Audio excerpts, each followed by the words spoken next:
from KAIST, and today I'll present our paper, Don't Write But Return, Replacing Our Parameters with Algebraic Data Types in C-Trust Translation.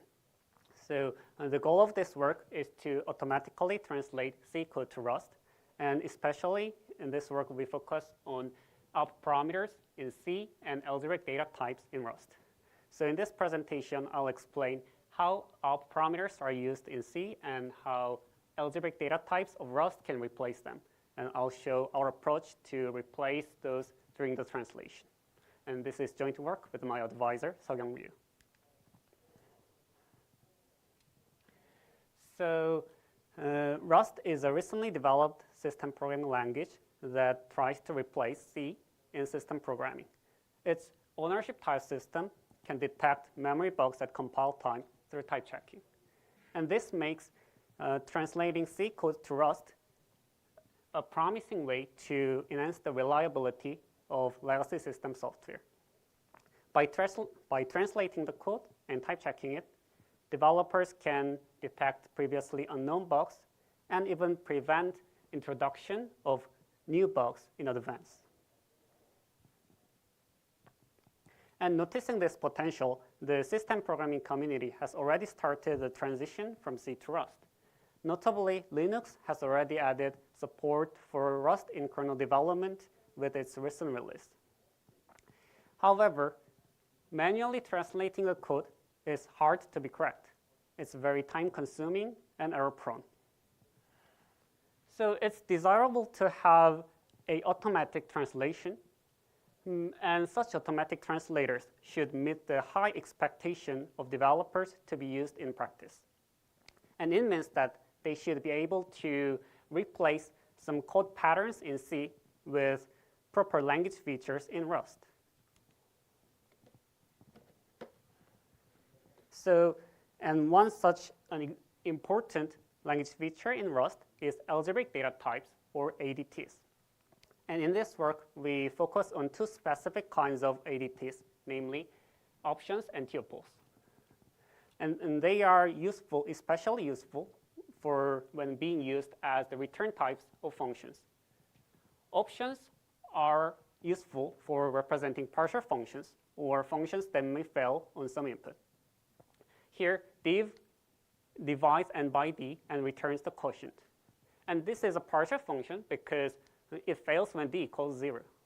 So its return type is option, and it returns none to signify failure when d equals 0, and returns sum of the quotient otherwise. And tuples are useful for representing functions that return multiple values. Here, this div returns both quotient and remainder, and for this, it constructs a tuple. Unfortunately, C provides neither options nor tuples. So programmers usually use a code pattern called op parameters. An op parameter is a parameter for producing output, but not for taking input. So here, in this example, div has an op parameter named q. And its return value is not for producing output. It's rather for signifying whether the computation has succeeded or not. So here, the return value of 1 means failure, and 0 means success. And the function writes to q only when the computation has succeeded. And in this second example, div has an op parameter named r, and it produces the remainder through r. And it directly returns the quotient as a return value. So as you can see, op parameters are quite useful in C, but they are generally discouraged in other languages. First, they can make code harder to understand because parameters are usually for taking input but not for producing output. In addition, op parameters are error-prone when they are used for partial functions. The return values of partial functions indicate whether the computation has succeeded. It means that the caller should check the return value to decide whether to access the value of the op parameter or not. And if the developer missed the checking by mistake, then the program can read a wrong value, which can lead to a bug. So it's desirable to replace these out parameters with proper ADTs during the translation. However, C to Rust, which is the most widely used translator from C to Rust, performs only syntactic translation. This is the translation of the previous examples using C to Rust. And you can see that the out parameters remain the same, and the return types also remain the same. In this work, we present techniques to translate C code to Rust while replacing our parameters with proper ADTs. We first translate C code using C to Rust to obtain Rust code still using our parameters. And then we statically analyze this Rust code to identify our parameters in the code. And finally, transform this Rust code using the analysis results to replace our parameters with ADTs. And in this approach, the most important goal is to identify our parameters without false positives. Here, a false positive means to classify a non-out parameter as an out parameter. It's harmful because it may change the semantics of the program after the transformation. To identify out parameters, we employ flow-sensitive data flow analysis. And we introduced the notion of abstract read and write sets to track the set of parameters read or written by functions. Here, X denotes the set of every pointer type parameter, and an abstract read set is a set of parameters. Here, the order relation is the usual subset relation. And if X belongs to the read set at certain program points, then it means that X may be read before being written while reaching that program point. In this way, we can over-approximate the set of read pointers. And on the other hand, an abstract write set is a set of also a set of parameters, but the order relation is reversed. So if X belongs to the write set, then it means X must be written before being read until reaching that program point. So in this way, we under-approximate the set of written parameters, and we can avoid false positives. So let's see how abstract read and write sets are updated during the analysis with some examples. Here, foo has two pointer type parameters, p and q, and both abstract read and write sets are empty initially. When the function reads from p, then we add p to the read set, and when function writes to q, then we simply add q to the write set. And in this second example, the function first reads from p, so we add p to the read set, and then function writes to p. But because p already belongs to the read set, we do not add p to the write set. In this way, we can ensure that this condition, if p belongs to the write set, then p must be written before being read to hold. And we want this property because we do not want to classify p as an out parameter. Here, the function uses the original value pointed by p. So if we remove this parameter during the transformation, then there is no way for the function to obtain this value. So we do not want to classify p as an out parameter, and so we do not p to the write set. In addition, we introduced the notion of write set sensitivity to distinguish different write sets during the analysis. It's useful when analyzing partial functions. Here, initially the write set and the abstract memory are both empty, and the function writes to x, so we update the memory accordingly.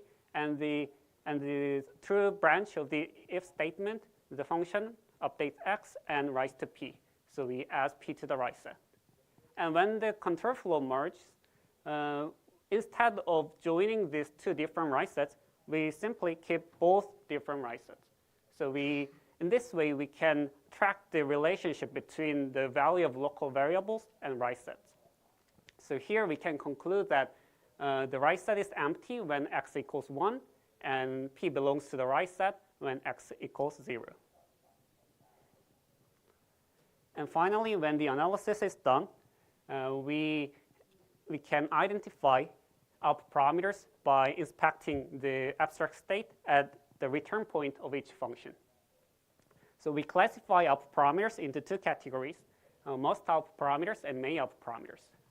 So first, a most alpha parameter is contained in every abstract right set. So here, p is a most alpha parameter, and it means that the function always writes to that parameter. So we have to replace such a parameter with a tuple type. On the other hand, main alpha parameter is contained in only some of the abstract right sets. So here, p is a main alpha parameter, and it means that the function sometimes writes to the parameter and sometimes does not. So we have to return such parameters with an option type. And in addition, in the case of main alpha parameter, we can figure out which return value indicates failure and which indicates success. Here, since the right set is empty when return value equals 1, we can conclude that the return value of 1 means failure and 0 means success. Now I'll show how we can transform code containing alpha parameters. Here, p is a most alpha parameter, so we remove the parameter and change the return type to a tuple. And we define a new local variable named pv, which means the value of p, and redefine this p as a pointer to pv. In this way, we can make the remainder of the function to work properly without any change. And finally, we change the return statement to return both the original return value and pv. At call site, we remove the argument and destruct the return value to obtain both produced value. We also update the pointer value accordingly. And the transformation of a main alpha parameter is similar but a bit more complex. Here, p is a main alpha parameter, and so we remove the parameter and change the return type to an option type. As before, we define pv and p, and we additionally define pw, which tracks whether the function has written to p or not. So it's initially false, and we change its value to true when the function writes to p. And then returning, the function checks the value of pw and returns sum only when pw equals true. And at call site, the original caller checks the return value to decide whether to access the value of our parameter. And we change such code to pattern matching. And for this purpose, we need to know which return value means success. Here, the analysis can find that 0 means success. So here, we can conclude that the true branch is the success case, and the false branch is the failure case. So we map this true branch to the sum case, and the false branch to the none case of pattern matching. We evaluated our approach with 55 real-world C programs consisting of 35 GNU packages and 20 benchmark programs used by the previous work on C to Rust translation. We first evaluated the scalability of our approach, and we found that we can analyze and transform 90 kilolines of Rust code within about 200 seconds. And we also evaluated the usefulness in the sense that our approach is considered useful if it can identify many alpha parameters in real-world code. So we could identify about 30 alpha parameters per program on average. Finally, we evaluated the correctness of our approach using the test suite of each program. And among 26 programs that have test suites, 25 still passed all the tests even after the transformation. And the one failure case was due to a false positive related to an imprecision during the analysis while handling global variables. And we believe we can easily enhance the analysis to resolve this false positive. To conclude, in this work, we propose techniques to replace parameters with ADTs during C-to-Rust translation. To achieve this, we propose a static analysis that can identify parameters in the code. Thank you for listening, and I'll be happy to take any questions.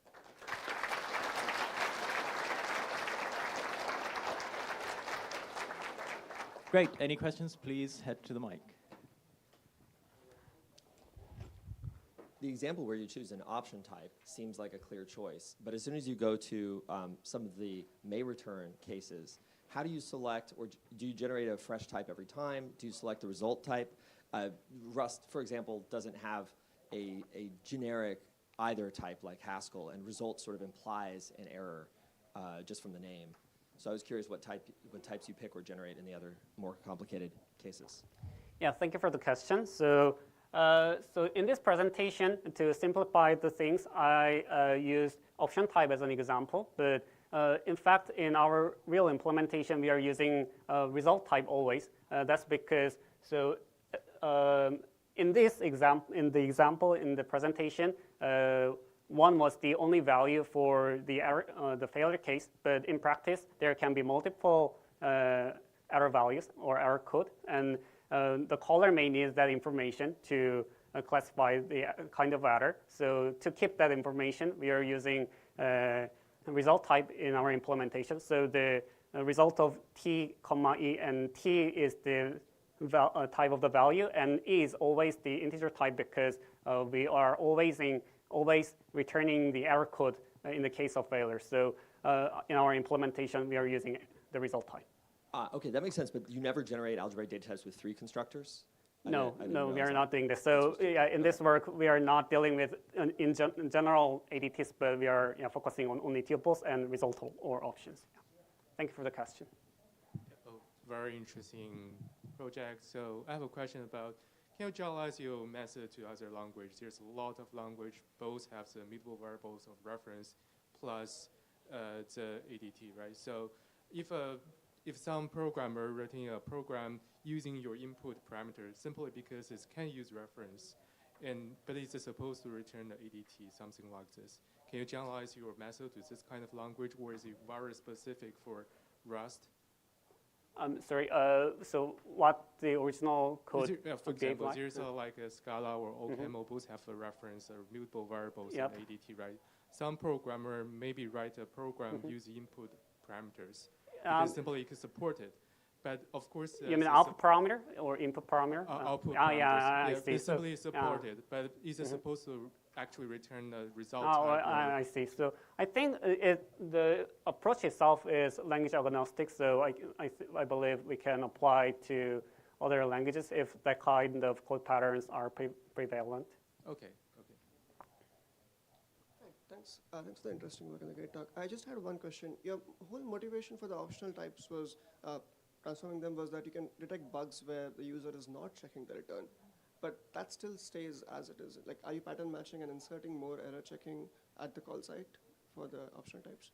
Yes, when the option type is returned, when we insert pattern matching to, get. If it's originally not checked, that's what I mean. Sorry? If the original C code didn't check it, that was the motivation. Yes, for your I understand. So in Rust, there is no way to obtain the value without checking. So even if the original C code does not check anything, we are inserting the pattern matching. So it can be a bit inefficient compared to the original code. But so in our paper, there's a performance comparison. And we didn't observe a meaningful performance change after the transformation. So we believe that additional check would not be a big problem. Yeah, thank you for the question. I wanted to ask a couple questions about your evaluation. Sorry. You've lost your lavalier. So on your evaluation, you gave us a data point of 90,000 lines of code in 200 and something seconds. I was wondering what the sort of scaling result was there. What is the time complexity of checking 40,000 lines or 180,000 lines? Yeah, thank you for the question. So I have some graphs. So this is the size of code and the y-axis time. So I think it's a bit hard to find a clear relationship between the size of code and the time, because I omitted the fact from the presentation, but our analysis is a modular analysis. So we analyze each function independently, and because of that, if a small program has contains a very complex function, then it can take a lot because of analyzing the single function. So I think it's hard to say a simple complexity. So That makes sense. So if I can follow up just quickly, how does your analysis scale with length of function or complexity of function? Is it exponential in the length of the function? Is it quadratic in the number of conditionals? Like what's the I haven't complexity? thought about the exact complexity, so yeah, sorry, but I couldn't Thanks. answer exactly. Hello, great talk, thank you. I wanted to know if there were next steps for making the final result a little nicer, because it feels a little crufty to like introduce this mutable pointer that then we're editing and then we're dereferencing. Yeah. So like, of course, like it's a great result, but are there next steps planned for making that smoother, or is it way too like case by case specific? Sure. Thank you for the really good question. And yeah, obviously the result of the transformation does not look that good. So, so in our paper, there is mentioned a bit of simplification strategy to remove some of those local variables, but we haven't implemented yet, and we are trying to implement those simplification strategies as future work. Thank you. I had one more super quick question. What do you do if there's no else branch in the before? Do you just give up? Then the don't branch will do not anything. Just empty branch here. Oh, okay. Thank you. Thanks. Great. Let's thank Jaemin again, and that's the end of this session.